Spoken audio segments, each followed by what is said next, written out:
Okay, and here we go again. Question and answer time. The number one question I get: what is the true spiritual path? Hmm, that's a easy question, but there's a lot of complications involved. And I'll start by making one definitive statement that every spiritual master that has ever walked the planet for over 100,000 years agrees with. You are not your body. You are not your mind. You are a higher level spiritual light being consciousness playing in a game called Planet Earth. So that's why I like to use the video game analogy, the Matrix analogy, for describing what's going on. And what is the goal of the true spiritual path? Well, almost invariably, you're going to hear the term spiritual awakening. Is there such a thing as spiritual awakening? So, this is what we have to answer today. There's a short term version of this that I'll post on IG. There's a longer term version on this that I'll post on IG. And there's a resource I'd like you to check out, which I'll put in the comments. New World All Star, Kurt, because he has gone into the twin flame analysis and come up with the same conclusion that I've been purporting. So after 6 years, Kurt has finally, over the last 6 months, gotten the message. Twin flame journey is the true spiritual path, just on an accelerated course. So what is the purpose of spiritual awakening, the true spiritual path? Again, without question, Eckhart Tolle, the original Christ teachings, the esoteric teachings, Mao Shan teachings,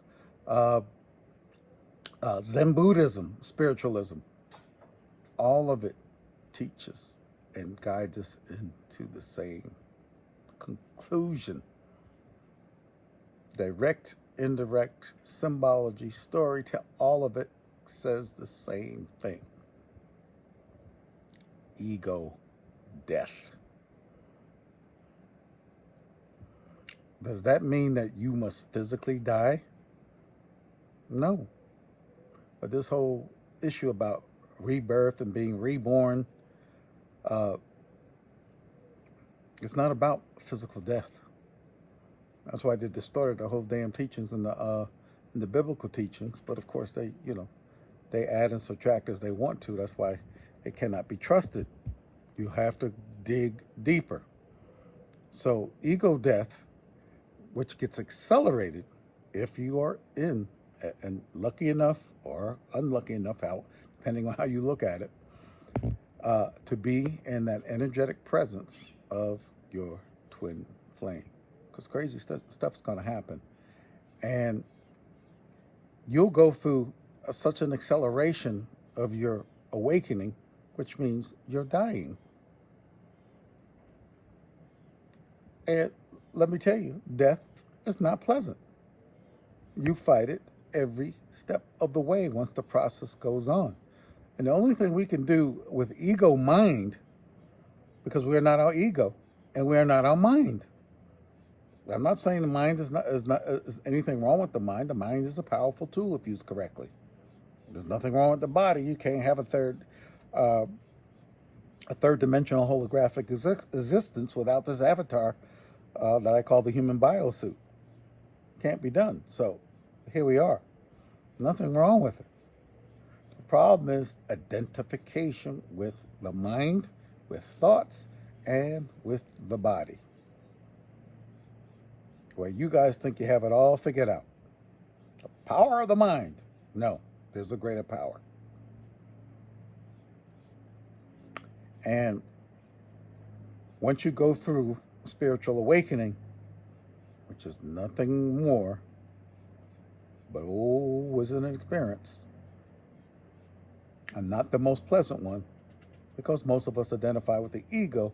So if we go through a process, and it's likely a process of ego death or dying unto yourself, the little you being sacrificed to the bigger you, the real game player who's projected consciousness into third dimension to play this video game.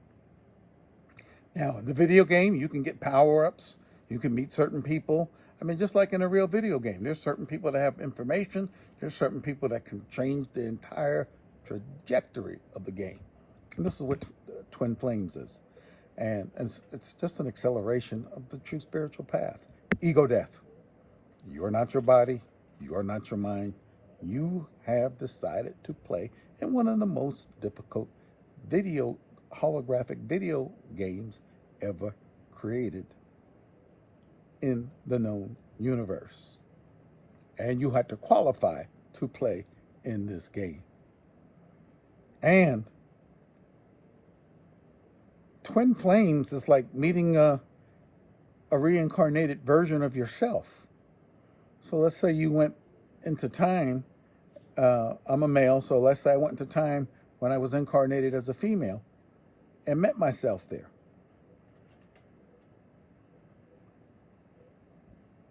That's what twin flames are. But we know that because of this time juxtaposition, we always see this in movies and other things, and also scientists say it.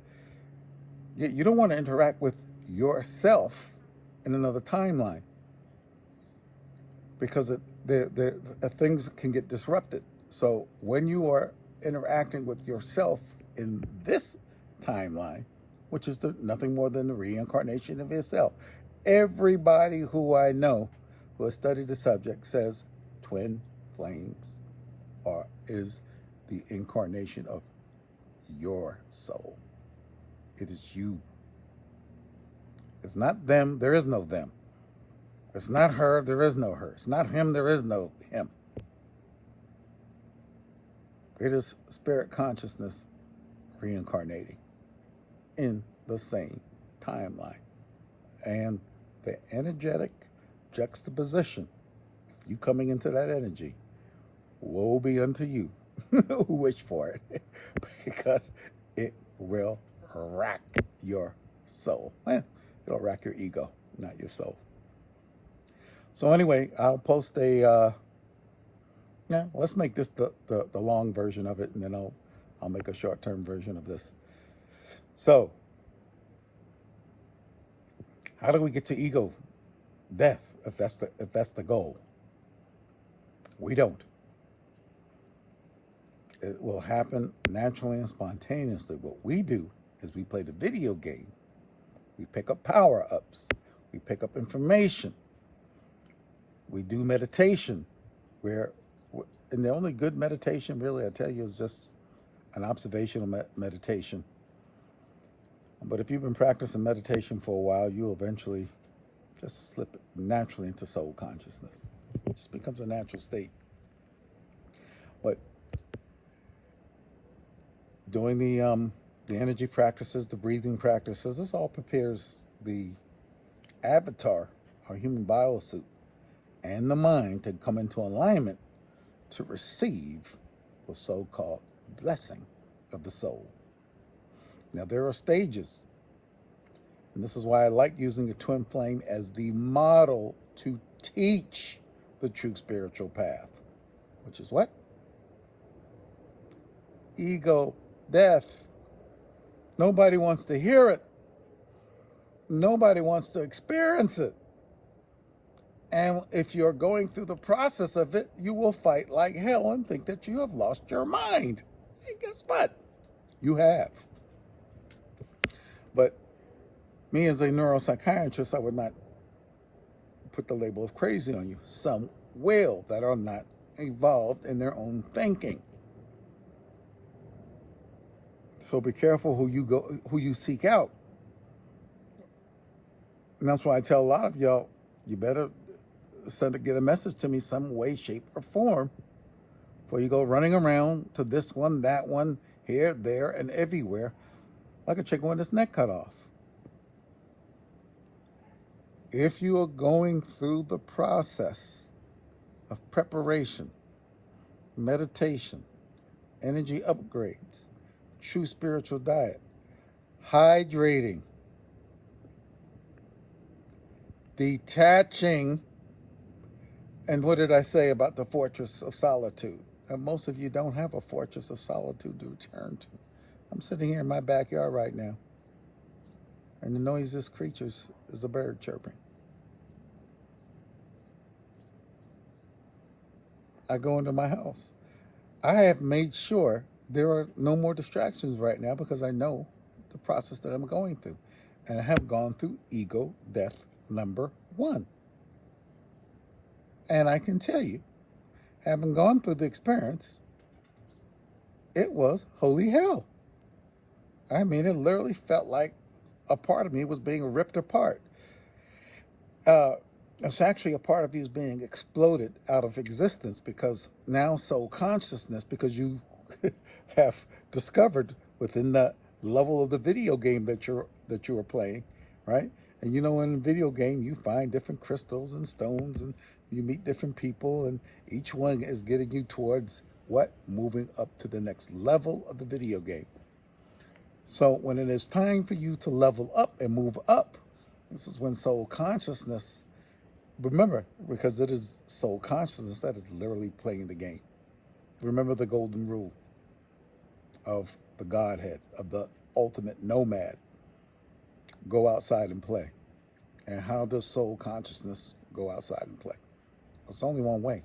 It creates its own playgrounds and plays within that. Consciousness, creativity, playing. And if you watch all creatures, they all just want to play.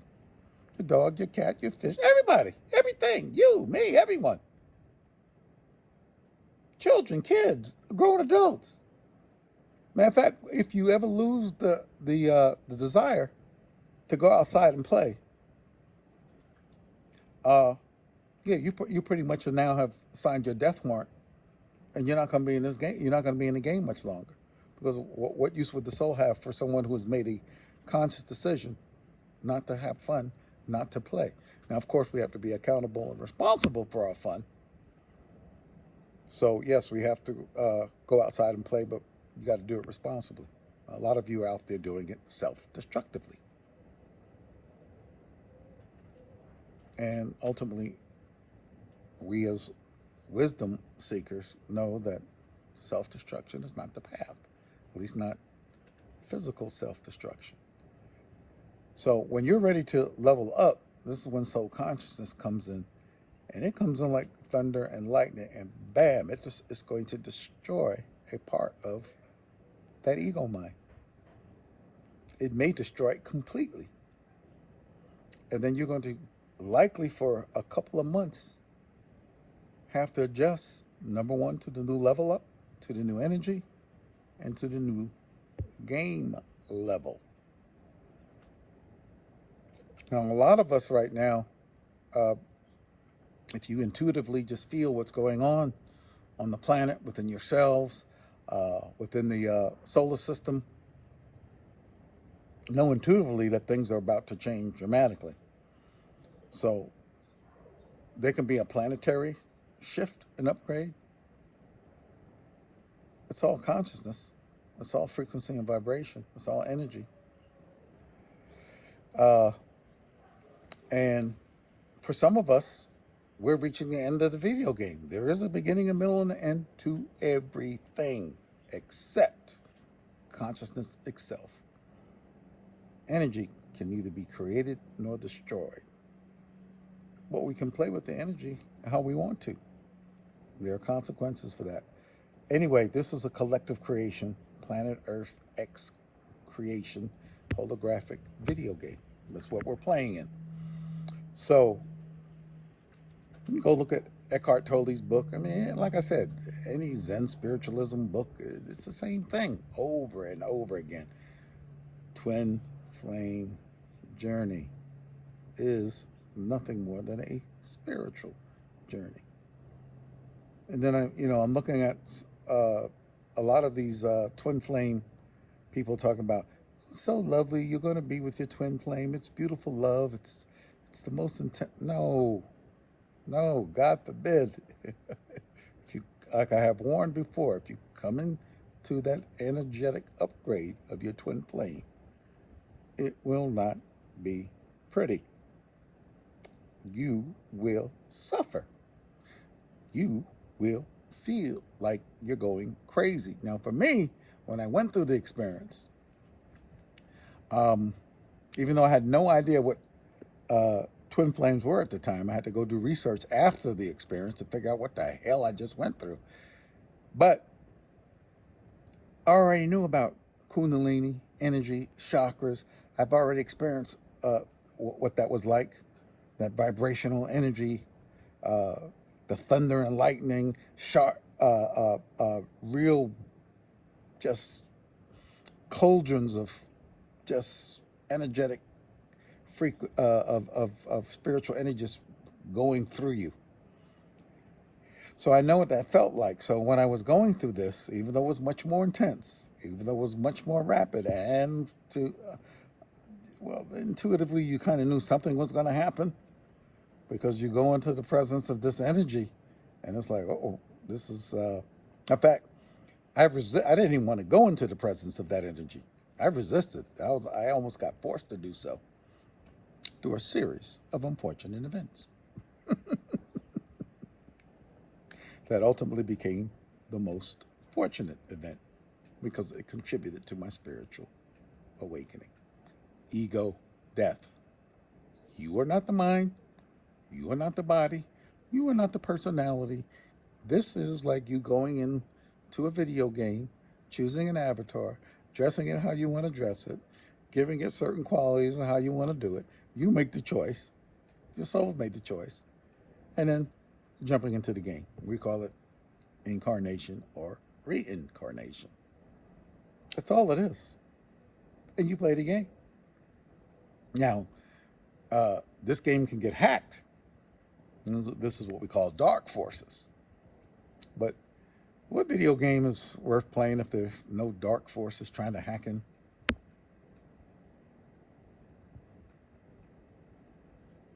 We need the dark forces to hack into the game.